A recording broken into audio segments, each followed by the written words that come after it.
네, 저는 김승환 목사고요. 지금은 잠실제일교회에서 이제 부목사로 또 목회 활동을 하고 있습니다. 작년에 이제 장신대에서 도시신학을 가지고 또 학위를 마쳤고요.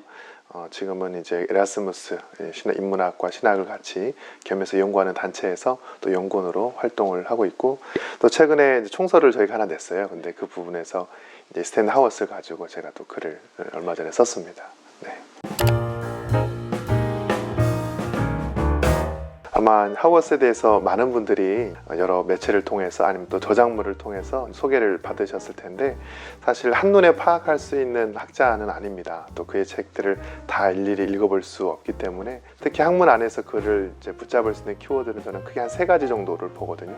일단 내러티브 방법론을 가지고 있다라는 거, 그 다음에 그걸 통해서 성품과 덕의 어떤 학습과 습득에 대해서 관심을 갖고 있다라는 것, 또 그게 이제 공동체 형성에도 상당한 기여를 하고 있다. 그래서 내러티브와 또 성품과 이 공동체 3가지 키워드를 이해하면 이 하워스가 풀립니다. 마치 마법처럼 그의 책들이 이제 이해되기 시작할 것 같아요. 네.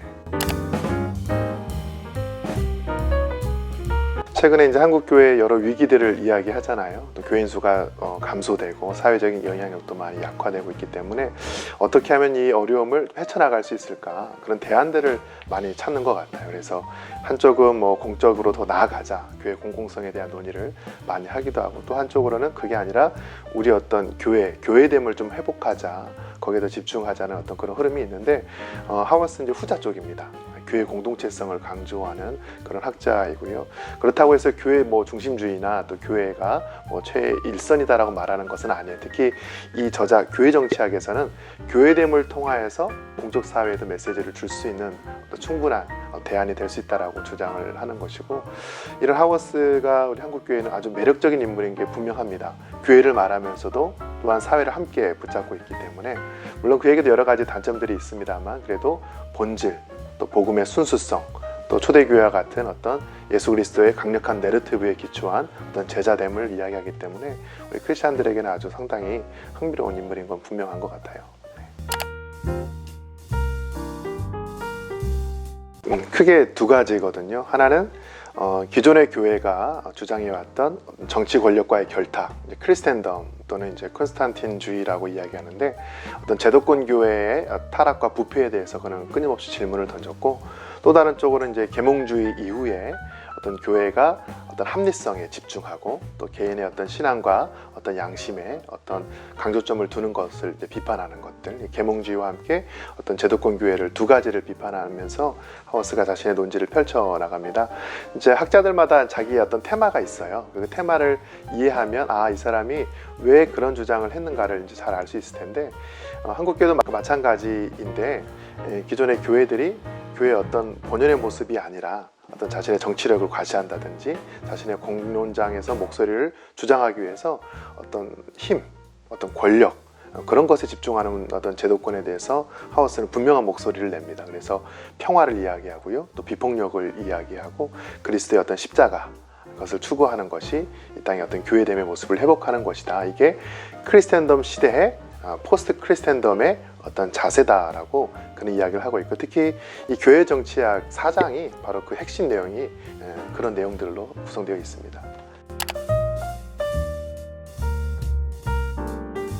이 책의 제목 자체가 이제 After Christendom이거든요. 이 크리스텐덤이라는 단어가 굳이 한국어로 번역을 하면 뭐 제국적 기독교 또는 기독교 왕국 이렇게 번역이 될 수 있습니다.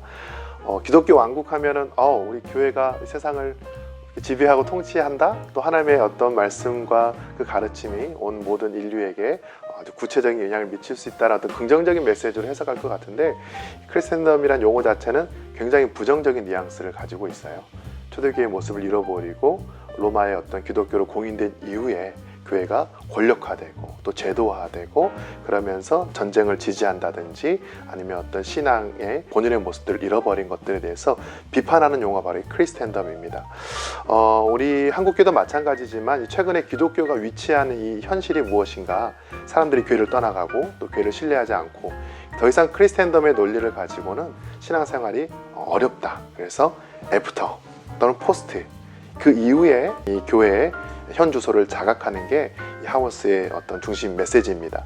더 이상 교회가 중심이 아니다라는 걸 인정하는 것이고요. 더 이상 다수도 아니고 핵심적인 위치가 아니라 우리는 교회는 이제 변방으로 또는 소수자로 또는 나그네로서의 위치에 처해 있기 때문에 그곳에서 생존을 고민해야 될 때이고, 그러면서도 동시에 사회를 향해서 어떻게 적극적인 메시지를 줄 것인가, 교회됨과 어떤 증언된 어떤 그런 존재 그 자체로 하나님 나라의 어떤 가치를 실현해내자라는 게 이 책의 핵심이라고 볼 수 있겠습니다.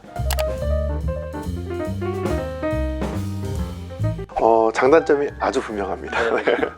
일단 장점이라고 하면 교회가 세상이 구현하려고 했던 어떤 제도권 또 정치적 이데올로기와 어떤 유토피아의 어떤 대안적 모델이 될 수 있다는 게 그의 주장이에요. 조금 이게 신앙적인 차원에서는 아주 흥미로울 수 있지만 세상에서 볼 때는 조금 너무 허망한 이야기일 수 있거든요. 어떻게 교회가 국가나 아니면 다른 행정부와 같은 그런 역할을 할 수 있겠느냐, 어떤 제도와 논리도 없이 어떤 그런 시스템과 기반 없이도 가능하겠느냐. 하워스는 가능하다라고 이야기를 하는 것입니다. 이 하워스가 영향을 받았던 큰 학자가 두 명 있어요. 맥킨타이어하고 이제 요더인데, 이 맥킨타이어를 통해서는 더귤리를 많이 영향을 받았다면 요더를 통해서는 교회의 정치, 교회가 가지고 있는 세례라든지 아니면 어떤 성찬이라든지 어떤 그 예배라든지 교회가 그동안 해왔던 어떤 전통 안에서의 여러 정치적인 의미들을 또 실천들을 가지고 와서 그것을 통해서 세상을 변할 수 있다. 아주 강력한 교회됨을 주장하는 거거든요. 이 하워스 진영의 이제 최고의 슬로건이라고 하면 교회를 교회되게 하자. Let the church be the church인데, 교회가 교회될 때야만 진정한 대한사회, 대한정치체로서의 역할을 할 수 있다라고 이야기를 하는 거예요. 그런 대표적인 예를 또 들자면, 이제 예전에 시리아 내전이 일어났을 때 미국이 이제 참전을 하거든요. 그때 이제 사람들이 하워스에게 물어봅니다. 이런 상황에서 기독교의 역할은 무엇이냐? 당연히 반전과 평화를 이야기하는데, 그는 더 나아가서 교회가 해답이라고 이야기를 해요. 그의 책 교회됨을 보시면 교회 윤리가 곧 사회 윤리다라고 이야기를 하거든요. 교회의 방식이 사회 모든 방식에도 그대로 적용될 수 있다고 이야기하면서 미군 군대를 파견할 것이 아니라 목회자를 한 2,000명 보내면 해결된다라고 이야기를 합니다. 그러니까 복음을 전하고 교회를 세우면 자연스럽게 하나님 나라의 가치와 그 질서가 그 사회에 스며들기 때문에 그것이 해결책이 될 수 있다. 그러니까 신앙인들 입장에서는 굉장히 아멘할 수 있는 부분이지만, 신앙 밖에 있는 사람들에게는 어떻게 교회가 해답일 수 있지? 이렇게 좀 이렇게 이중적인 면이 있어요. 이게 하나의 장점인가 동시에 단점이 역시 됩니다. 리차드 니버가 이제 그리스의 문화라는 책에서 이 하워스와 또 요더의 진영, 맨화이트와 제세례파 진영을 분리주의 또는 소종파주의 이렇게 분류를 하거든요. 크라이스트 어게인스트 컬처, 문화와 반대하고 대립하는 차원의 어떤 교회의 이런 방식들인데, 자신들의 어떤 집단의 정체성을 공고히 하고 결속력을 가질 수 있는 장점이 있지만 그것을 추구할수록 더 세상과는 단절할 수밖에 없고 세상과는 더 멀어질 수밖에 없는 그런 분명한 한계점이 있는 게 맞습니다. 그렇다고 해서 이 하워스가 그렇게까지 나가는 건 아닌데, 공동체를 통해서 공동체가 자신의 정체성을 제대로 확립한다면 그것을 가지고 이 다른 공동체와 충분히 대화할 수 있다. 또 그들이 가지고 있는 잘못된 이데올로기와 논리를 이제 좀 더 건강한 방향으로 바꿔줄 수 있다. 그는 이제 그렇게 이야기를 하는 거죠. 여기 역시 두 가지 대답이 가능할 것 같아요.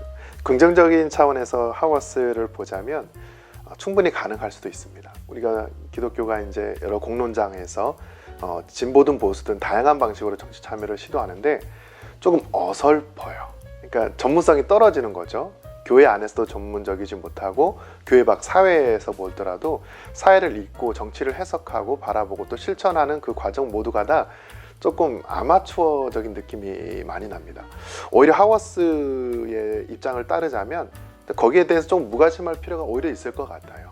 너무 이렇게 해야 된다 저렇게 해야 된다 당위적인 목소리를 내기보다는 오히려 교회는 교회를 더 세워나가는데, 교회 복음과 어떤 순수한 예수 그리스도 내러티브와 어떤 성품의 공동체로서 성도들을 그렇게 잘 훈련시키고 양육하는 거에 더 집중하는 게, 그러면서도 그 존재 그 자체로, 공동체 그 자체로 세상이 이렇게 혼란하고 어려울 때 어떻게 보면 교회를 바라보면 우리가 저런 이상적인 사회를 구현해야 되지 않을까, 모델링을 해주는 거죠.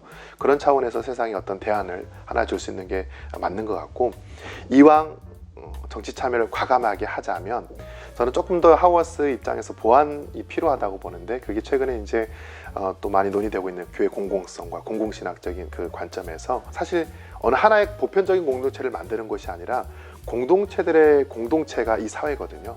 다양한 공동체들의 어떤 연합이 이 사회이기 때문에 그런 하나의 작은 공동체에서의 교회가 목소리를 내는 겁니다. 어떤 이슈에 있어서 아니면 어떤 특정 계층에 있어서 그들을 대변할 수 있는 어떤 공론장에서의 목소리를 공동체마다 다양하게 흡수할 수 있다면, 예를 들어서 어느 한 교회는 환경 문제를 내주고 어느 한 교회는 뭐 인종 문제와 성 문제를 내주고 어느 한 교회와 교단은 또 정치 문제를, 이렇게 다양한 이슈의 다양한 교회 공동체들이 서로 역할을 분배한다면 이 하워스의 방식이 정말 괜찮은 모델이 또한 될 수 있지 않을까라는 그런 생각까지 해봅니다.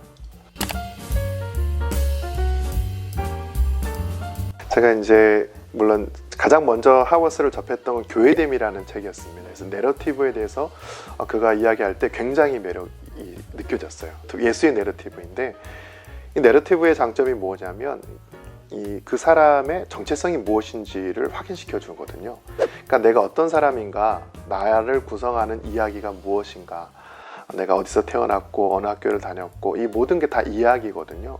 이 세상의 이야기가 아니라 신앙의 이야기는 그 사람의 분명한 어떤 존재 이유와 목적을 말해주는 동시에 그 내러티브를 공유하는 사람들이 하나의 공동체를 이룹니다.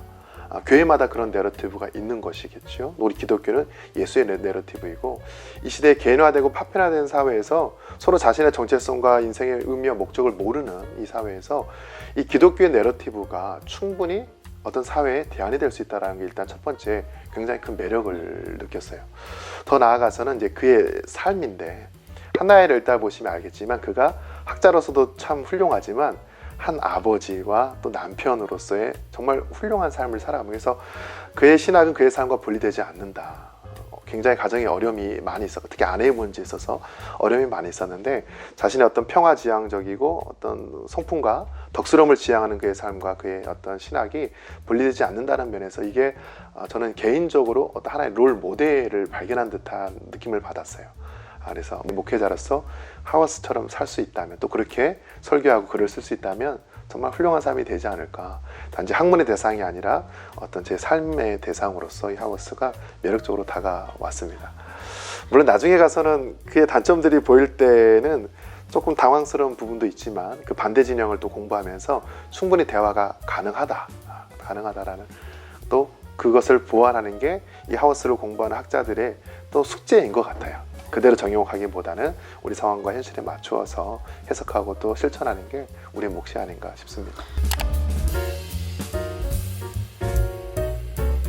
이 교회 정치학과 거의 비슷한 시기에 나왔던 책이 그 하나님이 나그네 된 백성, 80년대 초반인데, 이 책 서문을 읽어보시면 알겠지만 하워스가 이 책은 자신의 저작에서 길을 잃었다라는 그런 표현을 써요. 사실 교회됨과 또 하나님이 나그네 된 백성, 그런 독과 성품이라든지 그런 책과 조금 이 뉘앙스가 다릅니다.